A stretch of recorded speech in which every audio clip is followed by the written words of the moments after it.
Hello, in this video I'll discuss how accountants record sales and sales tax for a merchandising business.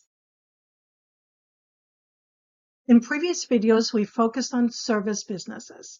Starting with this video, we'll focus on merchandising businesses which sell goods that they purchase for resale.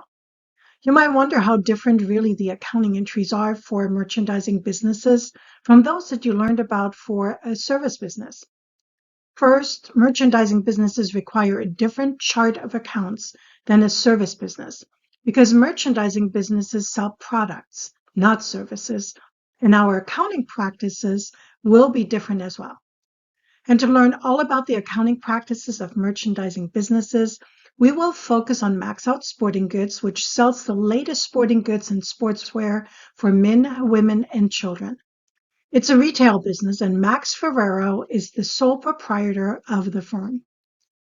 A retail business requires a system to account for merchandise inventory that is purchased, that has been sold, and that is on hand at any time during the accounting cycle. Max Out Sporting Goods buys products from its suppliers and posts its available for sale inventory in an account called merchandise inventory. We will also be studying the two inventory systems used by retail businesses, the perpetual and the periodic inventory system. Under the periodic system, the cost of inventory on hand must be determined by counting merchandise inventory in stock. That's why it's called the periodic inventory system, because the business periodically counts what it has in inventory. The inventory could be done yearly, quarterly, monthly, weekly, or based on another frequency. That is one of the disadvantages of the periodic inventory system. You need to count your inventory to know how many items you have in stock. For the perpetual inventory system, on the other hand, the business keeps track of the inventory with every purchase and sale and knows how much it should have in its inventory based on those records. Such a system is more expensive because you need specific systems and processes. That is why larger businesses typically use it. These businesses still have to count their inventory, but typically only perform what is called a cycle count, meaning you're just double checking the accuracy of your system and you're checking for loss and fraud. After all, the systems would not know what inventory was broken, stolen, or for some reason is obsolete. So these businesses still need to count. Cycle counts count a certain percentage of products each period. For instance, you count 9% of the products in January, and 9% of the products in February, and 9% in March, and so on, so that you effectively cycle count through your entire inventory during the year. What else is different for a merchandising business compared to a service business? There are 5 new accounts that we will be using to record merchandising sales transactions. There is sales, sales tax, sales discounts, sales returns and allowances, and credit card expense. The sales account is the primary revenue account for a merchandising company. Merchandising businesses also are required to collect sales tax for the state tax agency, and the business records that amount as a liability. The merchandising business also uses the sales discount and the sales returns and allowances accounts when the customer returns merchandise or receives a credit for damaged goods. These accounts are contra revenue accounts. We'll also use the credit card expense account when the merchandising businesses process credit card payments from customers and is charged a fee by the credit card processing company. Let's practice these new transactions together. In our first transaction, Max Out Sporting Goods sells merchandise for cash. We record the sale of $500 for cash by first writing the date into the date columns, and then cash into the description column, and $500 into the debit column. We debit cash because the business's cash increased, and cash increases with a debit. On the next line, we slightly indent and write sales into the description column and $500 into the credit column. We credit the sales account because sales increased, and sales is an account that increases with credits. Let's look at the next transaction.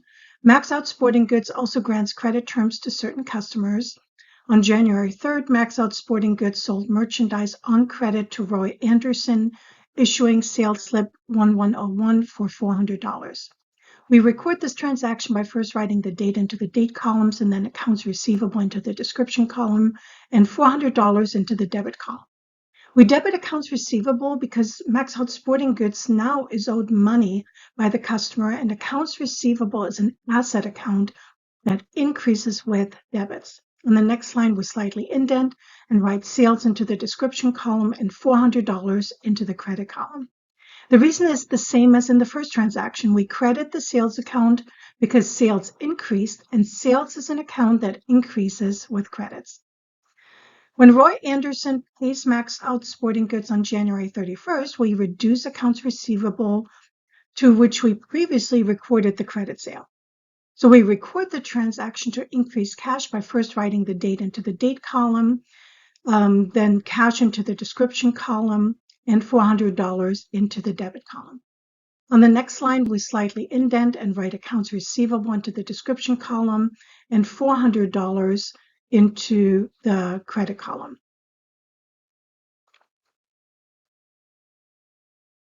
Most state and many local governments impose a sales tax on the sale of certain goods and services. Businesses are required to collect the sales tax from their customers and pay it to the tax agency. There are special rules around what is called sales tax nexus, the requirement of a business to collect sales tax in a state. Some sales are exempt, whereas in other cases the purchaser has a sales tax exempt certificate. In other cases, sales across state lines are only taxable if they exceed a certain dollar amount. You can probably already tell that this is a complex topic. In general, though, when taxable goods and services are sold on cash or credit, the sales tax is recorded at the time of sale, even though it will be collected from the customer later in the case of a credit sale. A liability account called sales tax payable is credited for the sales tax charged. Let's look at this transaction where Max Out Sporting Goods was required to charge its customers an 8% sales tax. The amount collected for the sales tax on a $500 sale for cash would be $40, which is calculated by multiplying 500 times 8%. We record the sale by debiting cash for $540. Why $540? Because the customer paid Max Out the sales tax, which the business in turn must pay to the tax agency. That liability for the sales tax is recorded on the second line by slightly indenting and writing sales tax payable in the description column and $40 into the credit column. The sale amount is recorded on the third line by, again, slightly indenting and writing sales in the description column and $500 into the credit column. The next transaction is very similar, but instead of collecting the cash immediately from the customer, in this case, the customer purchased merchandise on credit for $600 plus sales tax. We record this credit sale by debiting accounts receivable for $648. Why $648? Because the customer owes Max Out the sales tax, which the business in turn must pay to the tax agency. That liability for the sales tax is recorded on the second line by us slightly indenting and writing sales tax payable into the description column and $48 into the credit column.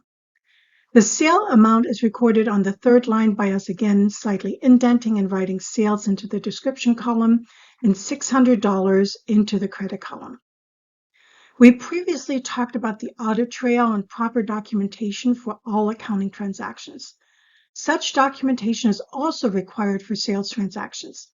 The sales slip tells us who the customer is and the sales amount, the sales tax charged, and the total amount that the customer must pay.